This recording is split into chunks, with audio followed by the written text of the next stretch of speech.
2002 ഫെബ്രുവരി 27 ഗോദ്രയിൽ വെച്ച് സബർമതി എക്സ്പ്രസിന് തീപിടിക്കുന്നു. ഈ അപകടത്തിൽ 58 പേര് മരണമടയുകയും ചെയ്യുന്നു. നിമിഷനേരം കൊണ്ട് ട്രെയിൻ കത്തിച്ചത് മുസ്ലിങ്ങളാണെന്ന തരത്തിൽ വാർത്തകൾ വന്നു. ഗുജറാത്ത് സർക്കാർ അന്ന് നിയോഗിച്ച അന്വേഷണ കമ്മീഷൻ, അതായത് നാനാവതി കമ്മീഷൻ, പ്രസ്തുത ആരോപണങ്ങൾ സാധൂകരിക്കുന്ന തരത്തിൽ, അതായത് ട്രെയിനിന് തീവച്ചത് മുസ്ലിം അക്രമകാരികളാണെന്ന റിപ്പോർട്ടും സമർപ്പിക്കുന്നു. എന്നാൽ 2004 കേന്ദ്ര സർക്കാർ രൂപീകരിച്ച ജസ്റ്റിസ് ബാനർജി കമ്മീഷൻ കണ്ടെത്തിയത് ട്രെയിനകത്ത് വെച്ച് പാചകം ചെയ്യുമ്പോൾ, അതായത് കർസേവകർ പാചകം ചെയ്യാൻ ഉപയോഗിച്ച സ്റ്റൌ പൊട്ടിത്തെറിച്ചാണ് അപകടമുണ്ടായതെന്നും കമ്മീഷൻ കൃത്യമായി പറഞ്ഞു.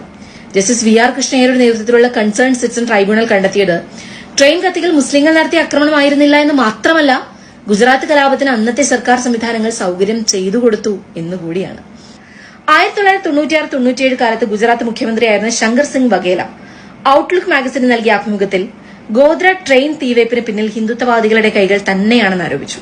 മുസ്ലിങ്ങൾ പൊടുന്നനെ ഗോദ്ര ട്രെയിൻ കത്തിക്കേണ്ട കാര്യം എന്താണെന്നും ആ പുകയിൽ കർസേവകർ മാത്രം ഉണ്ടായിരുന്നുവെന്ന് മുസ്ലിങ്ങൾ അറിയുന്നത് എങ്ങനെയാണെന്നും ചില ഹിന്ദുത്വ നേതാക്കൾക്ക് മാത്രമേ കർസേവകരുടെ യാത്രയെപ്പറ്റി അറിവുണ്ടായിരുന്നുള്ളൂ എന്നും അദ്ദേഹം പല സന്ദർഭങ്ങളിലും പറഞ്ഞു.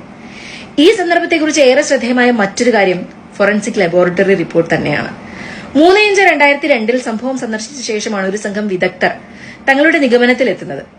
S6 കമ്പാർട്ട്മെന്റ് തീപിടിച്ച സ്ഥലത്ത് അതേപോലെ വേറൊരു കോച്ച് നിർത്തി ചില പരീക്ഷണങ്ങൾ നടത്തുകയും S6 കോച്ച് സൂക്ഷ്മമായി പരിശോധിക്കുകയും ചെയ്ത ശേഷം തയ്യാറാക്കിയ റിപ്പോർട്ടിൽ തീപിടുത്തം കോച്ചിനുള്ളിൽ നിന്നുണ്ടായതാണെന്നാണ് കാണിച്ചിട്ടുള്ളത്.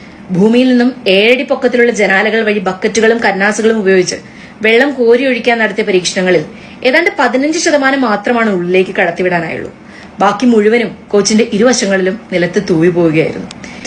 ഇത്ര അധികം പെട്രോൾ വെളിയിൽ വീണാൽ തീപിടിച്ചപ്പോൾ അവിടെയും വലിയ തീപിടുത്തം ഉണ്ടാകേണ്ടതാണെന്നും എന്നാൽ അന്ന് അങ്ങനെ ഉണ്ടായിട്ടില്ല എന്നുമായിരുന്നു വിദഗ്ധ അഭിപ്രായമെന്നും മുൻ ഗുജറാത്ത് DGP ജാദവേദ നമ്പൂതിരിയും വ്യക്തമാക്കിയിട്ടുണ്ട്.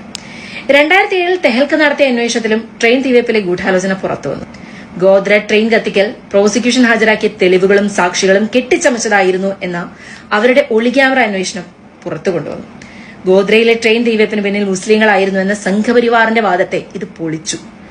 അന്ന് ട്രെയിനിന് തീവയ്ക്കാൻ പ്രതികൾക്ക് പെട്രോൾ വിറ്റു എന്ന് പറഞ്ഞ് പ്രോസിക്യൂഷൻ കണ്ടെത്തിയ സാക്ഷികൾ തന്നെ ഞങ്ങൾ പോലീസിന്റെ ഭീഷണിക്കും നിർബന്ധത്തിനും വഴങ്ങിയാണ് സാക്ഷി പറഞ്ഞത് എന്ന് തെഹൽക്കയോട് വെളിപ്പെടുത്തി. പിന്നീട് അധികാരത്തിൽ വന്ന BJP ഈ റിപ്പോർട്ടുകളെല്ലാം തന്നെ ഇല്ലാതാക്കി ഗുജറാത്ത് കലാപം തന്നെ മനുഷ്യ മനസ്സുകളിൽ നിന്ന് മായ്ച്ചു കളയാനുള്ള പ്രവർത്തനങ്ങളിലാണ് ഏർപ്പെട്ടത്. അവസാനമായി BBC പുറത്തിറക്കിയ ദ മോദി ക്വസ്റ്റ്യൻ എന്ന ഡോക്യുമെന്ററിക്ക് നിരോധനവും ഏർപ്പെടുത്തി.